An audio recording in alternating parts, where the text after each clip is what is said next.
আমার নাম মোহাম্মদ হিমন হোসেন। আমি লালমনিরহাট থেকে এসেছি।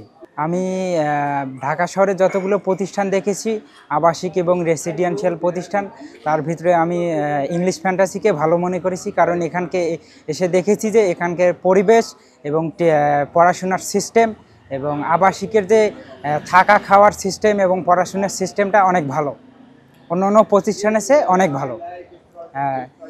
আমার তাতে করে আমি বুঝেছি যে আমার এখান মানে পড়াশোনা করলে বা অ্যাডমিশন নিলে আমার অনেকটা ইমপ্রুভ হবে। আলহামদুলিল্লাহ আমার 3 দিনে আমি যতটুকু ইমপ্রুভ করেছি আলহামদুলিল্লাহ অনেক ভালো। আবাসিক সিস্টেমে যে যখন আমরা ভর্তি হয়েছি তখন মানে বাংলা বলার তো মানে সে সময় থেকে নিষিদ্ধ। জি, আমি জরিমানা দিয়েছি অলরেডি 80 টাকা।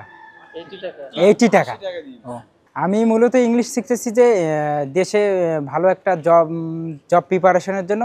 বাট দেশে যদি হয় ইনশাল্লাহ যদি হয়ে যায় ভালো জব, না হলে আমি বাইরে চলে যাব, বাইরে ইউরোপ অথবা আমেরিকায়।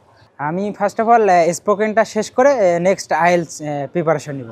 এখানে আইএলসে ভর্তি হতে চাচ্ছি যে আমার ইংলিশের যে দক্ষতা বৃদ্ধি করার জন্য এবং আমার যে ইংলিশের যে প্রবলেম আছে সেগুলো দূর করার জন্য এবং আইএলসে ভালো একটা রেজাল্ট করার জন্য। বিশেষ করে আমার কাছে এই প্রতিষ্ঠানটাই ভালো মনে হচ্ছে এবং আমি এখানে অ্যাডমিশন নেওয়ার পর দেখতেছি যে অনেক ভালো। এখানকার টিচার পড়াশোনার সিস্টেম এবং আবাসিক সিস্টেম ভালো এবং স্টুডেন্ট ফ্যাসিলিটি মানে স্টুডেন্টদের যে ছাত্র আমাদের যে সুবিধাগুলো অনেক ভালো। সুবিধা বলতে যে আবার পড়াশোনার যে সিস্টেমটা মানে সুবিধাটা এটা অনেক ভালো এবং টিচারদের যে পড়াশোনার শিক্ষা পাঠদানটা অনেক ভালো এবং আমরা যে রুমে মানে থেকে পড়াশোনা করি অথবা খাওয়া দাওয়া করি সে পরিবেশটা অনেক ভালো।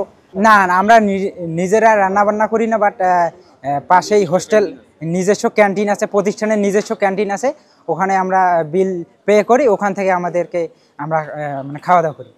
মান আলহামদুলিল্লাহ অনেক ভালো, 3 বেলা খাওয়ার দাওয়ার আলহামদুলিল্লাহ অনেক ভালো।